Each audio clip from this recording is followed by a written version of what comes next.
కొండా సుస్మిత వ్యాఖ్యలతో మొదలైన అలజడి తెలంగాణ కాంగ్రెస్ లో అల్లకల్లోలం సృష్టిస్తోంది. కొండా సురేఖ మౌనంతో ఏర్పడిన వాయుగుండం కొండా మురళి ఎంట్రీతో తుఫాన్ గా మారిపోయింది.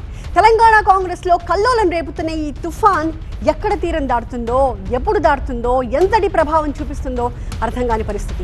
హఠాత్తుగా ప్రజాభవన్ కేంద్రంగా కేంద్రీకృతమైన తుఫాన్ తీరం దాటుతుందా, లేకపోతే టీ కప్పులో పెను తుఫాన్లా మారుతుందా? కొండా సురేఖ వ్యవహారంపై కాంగ్రెస్ నాయకత్వం ఏ నిర్ణయం తీసుకుంటుందనే ఉత్కంఠ కొనసాగుతుండగానే తెలంగాణ రాజకీయాల్లో కీలక పరిణామాలు జరుగుతుండడం ఆసక్తి రేపుతోంది. ప్రజాభవన్లో డిప్యూటీ సీఎం భట్టి విక్రమార్కతో కొండా మురళి, కోమటిరెడ్డి రాజగోపాల్ రెడ్డి సమావేశం కావడం హాట్ టాపిక్ గా మారింది. కొండా సురేఖ, చిన్నారెడ్డి సహా పలువురు కాంగ్రెస్ నేతల తీరుపై టీపీసీసీకి క్రమశిక్షణ కమిటీ నివేదిక ఇచ్చిన క్రమంలో భట్టి విక్రమార్కను కొండా మురళి, రాజగోపాల్ రెడ్డి కలవడం చర్చనీయాంశంగా మారింది. ఈ సమయంలోనే మంత్రి శ్రీధర్ బాబు కూడా భట్టిని కలిశారు. తాజా పరిణామాలపై చర్చించారు. మరోవైపు ప్రజాభవన్లో భట్టి విక్రమార్కతో మంత్రి ఉత్తమ్ కూడా సమావేశమయ్యారు. ఈ భేటీలో కొండా సురేఖ అంశంపై చర్చించినట్లు తెలుస్తోంది. భట్టి విక్రమార్కతో భేటీ అనంతరం కొండా మురళి కీలక వ్యాఖ్యలు చేశారు. సుస్మిత వ్యాఖ్యలపై భట్టితో చర్చించలేదు అన్నారు. సుస్మిత ఆమెకు నచ్చినట్టుగానే ఉంటుందన్నారు. తన కూతురికి స్వతంత్రంగా మాట్లాడే హక్కు ఉందన్నారు.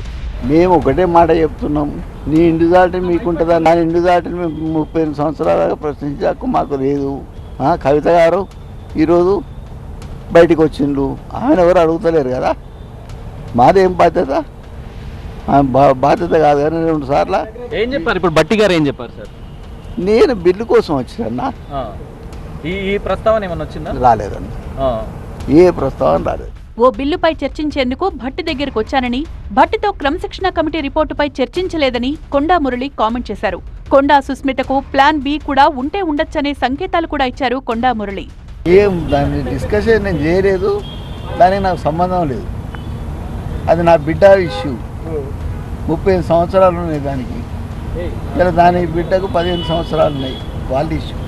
ప్లాన్ ఏలా అది ఏం చేసింది, ప్లాన్ బిలో ఏం చేసుకుంటుందో నా బిడ్డకు తెలుస్తుంది, నాకు తెలుస్తుందా అన్న. ఇప్పుడు కవిత గారు పోయారు, వాళ్ళది వాళ్ళు, మాది మేము. మా బిడ్డ మా కుటుంబం అన్న, సంబంధం ఏంటి? పార్టీ క్రమశిక్షణ కమిటీకి చెప్పాల్సింది చెప్పామని కొండా మురళి అంటున్నారు. గాంధీ కుటుంబంపై తమకు పూర్తి నమ్మకం, విశ్వాసం ఉందన్నారు. తాను కాంగ్రెస్ లోనే కొనసాగుతానని కూడా అంటున్నారు కొండా మురళి. నా ఒకటే మాట చెప్తున్నా, నా బిడ్డ దాన్ని బట్టి అది ఉంటుంది, ఓకేనా?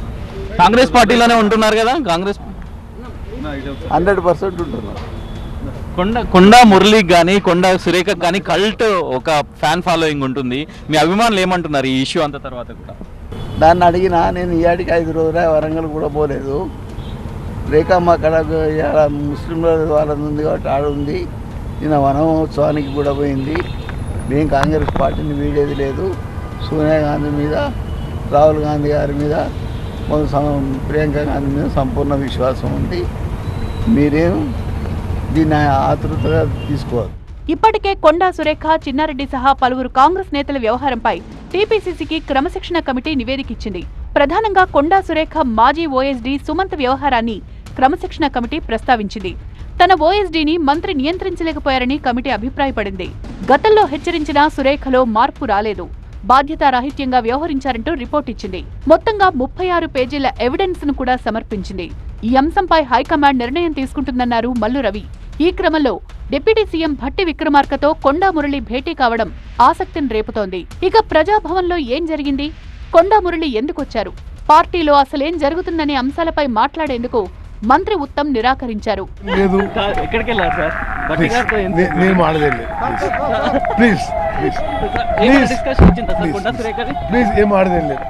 పైకి ఏమీ లేదని చెప్తున్నప్పటికీ లోపల మాత్రం రాజకీయాల గురించే చర్చ జరిగింది.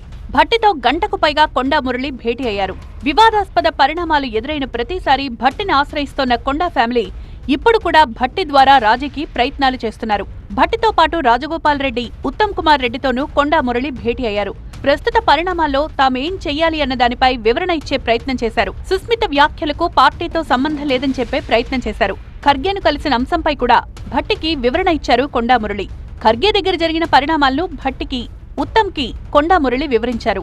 తాము పార్టీకి విధేయులమనే విషయాన్ని స్పష్టం చేశారు. కొంతమంది వల్ల తాము ఇబ్బందులు ఎదుర్కొంటున్నామని ఆవేదన వ్యక్తం చేశారు. తాజా పరిణామాలపై అధిష్టానం సీరియస్ గా ఉందని భట్టి చెప్పినట్లుగా టాక్. మంత్రులంతా ఇప్పుడు ఏకతాటిపైకొచ్చారన్న సంకేతాలు కూడా ఇచ్చారు. ఇలాంటి పరిస్థితుల్లో అధిష్టానం ఎలాంటి నిర్ణయం తీసుకోబోతుందన్న దానిపై రాజకీయ వర్గాల్లో ఉత్కంఠ కంటిన్యూ అవుతోంది. మరోవైపు కొండా సురేఖ తన పని తాను చేసుకుపోతున్నారు. మంగళవారం నాడు వన మహోత్సవంలో పాల్గొన్న సురేఖ ఇవాళ వరంగల్ తూర్పు నియోజకవర్గంలో పలు కార్యక్రమాలు నిర్వహించారు. కొండా సురేఖను మంత్రివర్గం నుంచి తొలగించాలని పలువురు నేతలు చేస్తోన్న డిమాండ్పై మాత్రం స్పందించడం లేదు. అధిష్టానం ప్రకటన తర్వాతే మీడియా ముందుకొచ్చే ఆలోచనలో కొండా సురేఖ ఉన్నారని ఆమె అనుచరులు చెప్తున్నారు. దీంతో ఆమె మౌనంపై సర్వత్రా ఉత్కంఠ నెలకొంది. మరోవైపు పార్టీ నిర్ణయం ఏంటనే దానిపైన తీవ్ర ఉత్కంఠ కంటిన్యూ అవుతూనే ఉంది.